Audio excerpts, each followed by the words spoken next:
간단하게 해석을 해보면 페드가 제대로 갈피를 못 잡고 있다. 아직도 중심을 못 잡고 있다.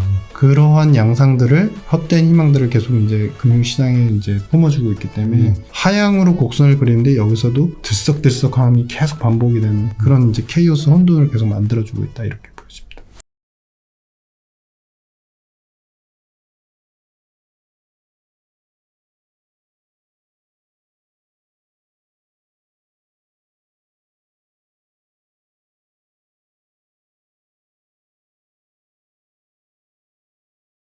안녕하십니까. 두배 진한 경제TV의 배진환입니다. 월가가 모처럼 하늘을 지르고 있지만 경기 침체의 우려는 여전한 상황인데요. 앞으로 있을 FOMC와 미국 중간선거가 증시에 어떤 영향을 미칠지 대응 전략은 없을지 자세히 짚어보겠습니다. 오늘은 유신익 KB금융지주 수석 이코노미스트를 모시고 시장 전반적인 상황 알아보도록 하겠습니다. 반갑습니다. 네, 반갑습니다. 네. 방송을 오랫동안 안 하시다가 이렇게 나오셨는데 간단하게 본인 소개 좀 부탁드립니다.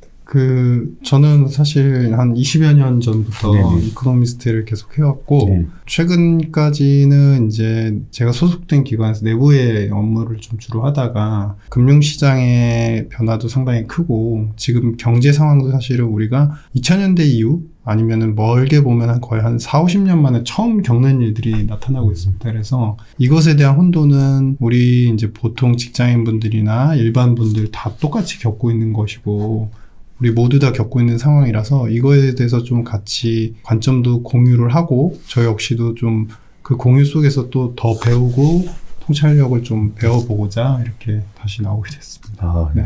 최근에 또 글로벌 증시가 회복하는 듯한 모습을 보이다가 어제는 또 잠깐 하락했던데 최근 시장은 좀 어떻게 보십니까? 그러니까 최근의 시장 상황은 그러니까 말 그대로 케이오스, 혼란이다, 혼돈이다라는 것입니다. 그러니까 이 혼돈이라는 의미는 일단은 방향성 자체를 못 잡고 있다. 그러니까 추세적으로 당연히 우리가 경기 침체라는 이슈 때문에 안 좋아지는 이제 모든 사이클들이 하강을 다 이제 방향성을 잡고 있는 상태에서 이 하강의 국면 속에서도 또 케이오스가 계속 반복이 되는, 즉 예를 들어서 쉽게 말씀드리면 지금 이제 어제 같은 경우 최근 며칠만 보더라도 사실 금융시장이 또다시 이제 개선이 되거나 위험 선호 심리가 좀 좋아지는 듯한 양상을 보였는데, 그 이유는 11월 초에 이제 중간 선거가 있고 최근에 이제 국채와 관련해서 영국에서 이제 약간 데미지가 있었죠. 그러다 보니까 미국에서도 국채를 바이백, 그러니까 즉 이야기는 뭐냐면 국채를 재무부 쪽에서 되사줄 수 있다. 되사는 만큼 돈을 좀 풀어질 수도 있고 유동성에 대한 고갈 위험들을 좀 제거해 줄 수 있다. 뭐 이런 이제 이슈들이 제기가 되면서 유로화도 약간의 반등세를 보이고 계속 급락하던 파운드도 이제 약간의 반등세를 보였습니다. 즉 이야기는 뭐냐면 이제 정책적으로 너무나 그동안 이미 안 좋았기 때문에 정책적으로 뭔가 반전시킬 만한 어떤 새로운 호재 뉴스라든지 정책이 나오지 않을까라는 이제 기대감이 시장에 반영이 됐고, 그런 호재와 기대감에서 다시 이제 펀더멘탈, 그러니까 현재 상황이 어떤지 다시 한번 느끼게 되는 결과물이었던 겁니다. 베이지북에서 몇 개 주에서는 이제 경제 활동이 일단 침체 국면으로 갈 수 있는 위험성이 있다라고 경고를 해줬고, 그리고 또 한 가지는 이제 수요가 너무 안 좋아지고 경기가 안 좋아지다 보니까 고용에 대한 수요도 줄어들 수 있다. 이런 얘기까지 같이 나왔거든요. 그래서 여기에 이제 페드 주요 이제 연준 총재 중에 세인트 루이스 연준 총재, 블러드 총재가 계시는데 그분이 당연히 이제 연말에 페드의 연준의 금리는 4.75로 갈 것이다. 충분히 거기에 근접할 거로 본다라고 이제 얘기를 하면서 잠깐 우리가 케이오스 상태에서 잊고 있었던 이제 기대감에서 다시 경제를 바라보고 금리를 바라보면서 그게 아니었지라고 하면서 이제 시장의 변동성이 상당히 커지는 그런 형국이다. 뭐 이렇게 보여집니다. 저기 몰가 베테랑 투자자 마크 모비우스 인플레이션보다 금리를 더 높게 올려야 기준금리를 9%까지 오를 수 있다고 경고했는데 9%까지 가능할까요? 그러니까 사실 이거는 이제 연말까지 놓고 보면은 지금 3%대 3.25에서 사실 9를 한꺼번에 간다는 건 사실상 이제 불가능한 일이고요. 이제 다만 그 취지를 이해를 해야 되는데 최근에 이제 미국의 실업률 3% 중반대가 나오고 있는 상태입니다. 이제 3% 중반대가 나오고 있고, 그리고 금리는 현재 금리가 3.25 정도이고, 그러면은 우리가 이제 파월 의장이 이런 이야기를 했었어요. 8월에 잭슨홀 미팅에서 경기 침체를 감내하고서라도 물가를 잡겠다라고 했는데, 즉 이야기인즉슨 뭐냐면 현재처럼 이렇게 시장에서도 알고 예측이 가능하고 이미 페드와치라는 여러 예측 도표에서도 나와 있는 것처럼 소위 얘기하는 기대 수준만큼 계속 금리를 맞춰서 올려서는 절대 못 잡는다, 인플레를. 이런 의미가 하나가 들어가 있고요. 두 번째는 지금 실업률이 3.5라는 거는 사실 미국이 균형 성장일 때, 그러니까 자연적으로 가만히 둬도 스스로 성장하는 그런 경제 상황에서 자연 실업률이라고 하는 적정한 수준이 4.2%가 나옵니다. 그러면 적정한 게 4.2인데 지금 3% 중반대면은 고용시장은 너무 호황이라는 거죠. 그러니까 그만큼 고용시장이 확 침체가 되고 전체적으로 경기도 확실하게 침체가 될 정도로까지 만들어놔야 일단 인플레가 잡힌다는 것이고, 그러면 지금 뭐 연말금리 4.75, 그 다음에 내년도에 기준금리가 5% 이렇게 예상이 되지만 그 증배되는 정도로 더 높을수록 인플레를 잡기 쉬울 것이고, 그에 따른 경기 침체는 당연히 감내해야 된다라는 관점에서 이제 이야기를 하신 것이고요. 지금 제가 이제 이건 참고적이지만 언론적인 얘기이긴 하지만 현재 과거와 비교를 해봤을 때 그 균형 실업률과 현재 실업률 그 차이 갭을 가지고 간략하게 추정을 해본 결과는 사실은 미국의 기준금리는 6 혹은 7%까지 가도 무방한 상태다. 그래서 저는 뭐 이 지금 말씀하신 내용에 9% 금리까지도 가야 된다는 거는 결국엔 그만큼 희생의 정도가 커야 된다라는 것으로 해석할 수 있겠습니다. 6에서 7%까지도 할 수 있다고 보시는 거네요. 일단은 열려는 없고요. 근데 현실적으로 이제 페드가 지금 여러분들도 다 아시는 것처럼 기본적으로 파웰 의장께서는 두 마리 토끼를 다 안 놓치려고 합니다. 물가 잡고 싶어 하지만 그렇다고 경기를 또 추락시키지 않으려고도 하고, 이런 분은 사실은 그렇게까지는 안 하겠죠. 참고로 말씀드리면은 잭슨홀 미팅 때 파월 의장께서 폴 볼커 이야기를 언급을 여러 번 하셨는데 지금 하는 금리 인상의 패턴은 폴 볼커식과는 완전 다릅니다. 간단하게 예만 드리면 폴 볼커 시대 때는 사실 한꺼번에, 그러니까 긴급 회의를 통해서 한꺼번에 100bp를 올리기도 했었거든요. 100bp. 네. 그 당시 뭐 유가가 엄청 올라갔을 때. 그렇죠. 그때 이제 석유 파동이 있을 때, 그죠. 그러고 나서야 그나마 이제 한 2년 정도 지나니까 잡혔는데, 지금 경로로는 사실은 인플레의 어떤 그 내성만 지금 더 키우고 있다. 요 정도 금리에도 절대 안 움직이다라는 그런 내성만 계속 붙돋아주는 양상이다, 이렇게 보여집니다. 그 오랜만에 이제 미국 증시가 좀 그래도 좀 올랐었는데, 골드만삭스는 또 S&P 지수가 올해만 25%가량 하락한 가운데도 여전히 비싸다. 그러니까 이게 뭐냐면은 결국엔 긴축에 있는 것이고, 두 가지 관점이 있는 겁니다. 그러니까 첫 번째는 긴축을 해서 1년 안에 물가를 잡을 수 있다는 확신이 있다면 그들은, 그러니까 이렇게 분석을 하는 회사들이나 IB들은 1년 동안은 나쁩니다. 그런데 이번에 물가 확실하게 잡을 거니까 내년은 좋을 겁니다. 이런 관점으로 접근을 하게 되거든요. 근데 지금 아시는 것처럼 작년도부터 물가가 4%, 5% 점진적으로 오르다가 작년 하반기에 미국 물가가 6%대까지 올라섰습니다. 근데 그때까지도 일시적이다라는 얘기를 했고, 즉 이야기인즉슨 뭐냐면 물가가 오른 시점과 실제로 이후에 금리를 올리기 시작한 시점이 갭이 너무 큽니다. 그러니까 물가가 오르기 시작했을 때 먼저 이제 사실 우리가 소위 얘기해서 선제적으로 빨리 강건하게 긴축을 했어야 되는데 그 시점이 너무 길어졌고, 그러면 그 이야기는 뭐냐면은 뒤늦게 뼈저린 반성문을 쓰면서 뒤늦게 숙제를 하는 꼴이 돼버렸죠. 그래서 그 숙제를 지금 부랴부랴 하고 있으니 당연히 우리가 선제적으로 먼저 숙제를 한 사람과 뒤늦게 숙제를 반성의 차원에서 하는 사람은 숙제량이 당연히 더 많아질 수밖에 없겠죠. 그러면은 금리 인상폭도 여기서 더 멀어질 수 있는, 고점이 더 멀어질 수 있는 상황이고, 그렇게 본다고 한다면 이제 시장금리, 기준금리에 맞춰서 움직이는 시장금리도 미국이 지금 4%대에서 계속 변동을 계속 반복하고 있는데 이게 끝이 아닐 것이다. 그럼 그것이 더 올라간다고 한다면 우리가 금융시장이나 주식시장에서는 결국에 할인율이라고 하는 금리와 위험자산의 관계는 결국에 반비례 관계거든요. 그러니까 금리가 높을수록 결국에는 이 밸류에이션의 매력도가 좀 계속적으로 떨어지니까, 소위 말해서 금리가 높을수록 우리가 디레이팅 된다. 그러니까 밸류에이션이 싸도 쌀만한 수준이 될 수밖에 없다. 그러니까 가격이 내려도 내릴 만한 수준이 될 수밖에 없다. 이렇게 평가를 하게 됩니다. 그래서 그러한 긴축에 대한 후폭풍의 어떤 리스크들을 계속적으로 이제 주요 IB들이 계속 경고를 하고, 그런 관점에서 아직은 아니다, 더 힘들 수 있다라는 메시지를 던지는 것 같습니다.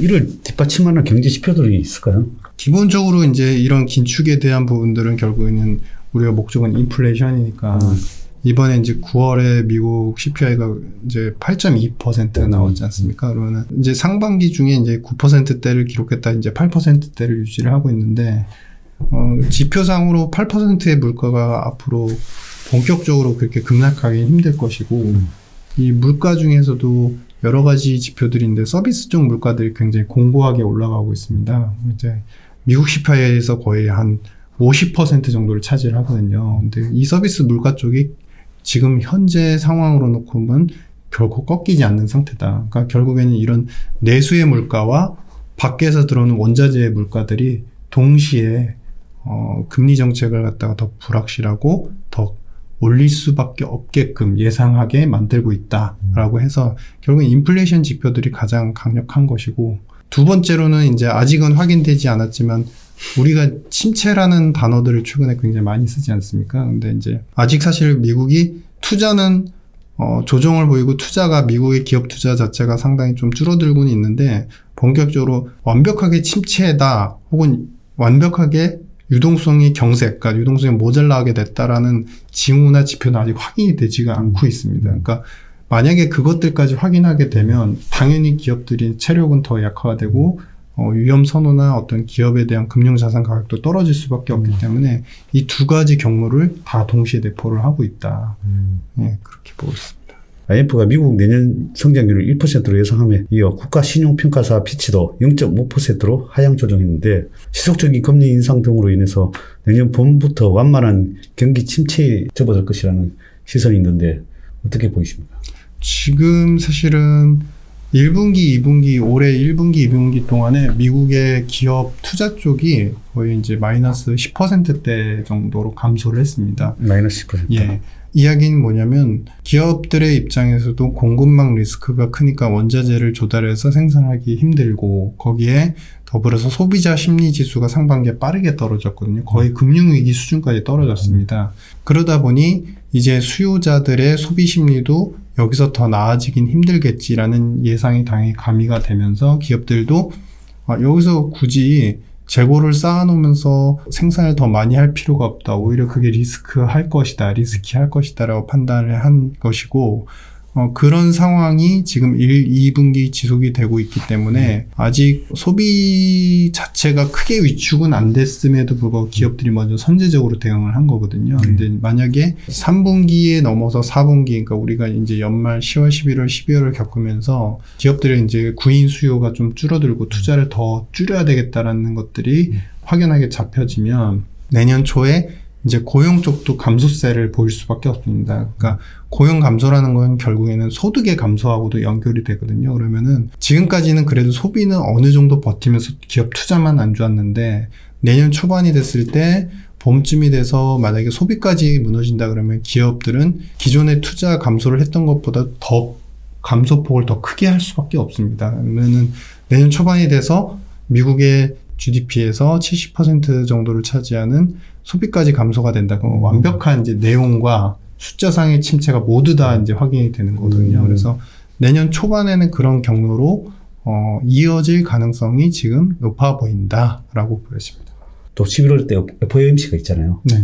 FOMC에서는 이제 뭐 자이언트 스텝이 거의 확실시되고 있는데, 근데 그렇게 되고 이제 내년에 좀 침체가 온다면 금리 인하 얘기도 또 나올 거잖아요. 충분히 오르고 나서 침체가 좀 접어들면은. 그렇죠. 그러니까 지금 사실 모두 그 포인트를 바라보는 것 같습니다. 그러니까 뭐냐면 확실히 금리를 올려서 침체가 되면서 경제가 확실히 소비도 무너지고 고용도 위축되는 것을 다 확인하고 동시에 인플레도 잡히는 걸 확인하면 페드는 이제 물가를 어느 정도 잡아줬으니 이제 약간은 완화적인 기조나 약간은 이제 유지하는 정도로 바뀔 수 있는 것을 모두 다 기대하고 있는데 문제는 여기에서의 대전제는 어디까지나 침체가 되면서 인플레가 잡힌다는 거죠. 만약에 반대의 경우를 생각해보면 침체가 됐는데 물가는 안 잡혔다. 그러면 금리는 더 올려야 돼요. 그렇겠죠.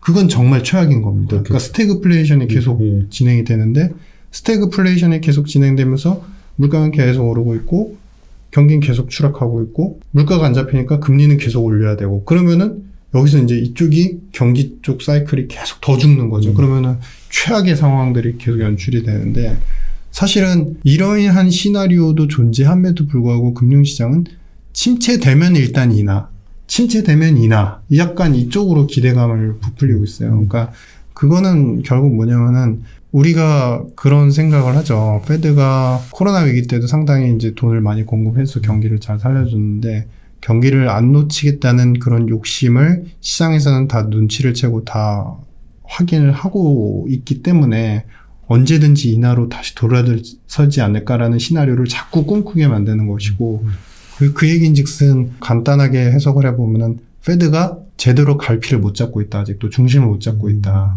그러한 양상들을 헛된 희망들을 계속 이제 금융시장에 이제 품어주고 있기 때문에 하향으로 곡선을 그리는데 여기서도 들썩들썩함이 계속 반복이 되는 그런 이제 케이오스 혼돈을 계속 만들어주고 있다. 이렇게 보여집니다.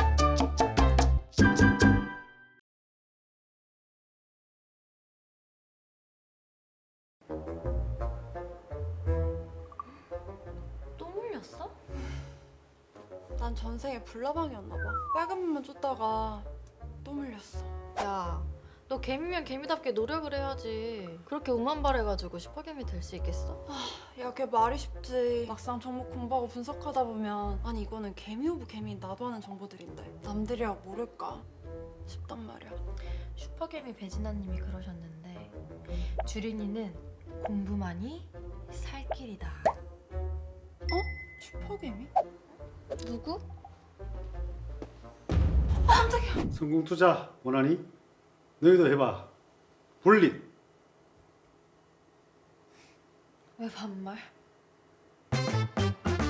아무나 못하는 기업 분석 정보를 누구나 누릴 수 있도록 스스로 하는 성공 투자를 위한 투자 정보 플랫폼 블릿.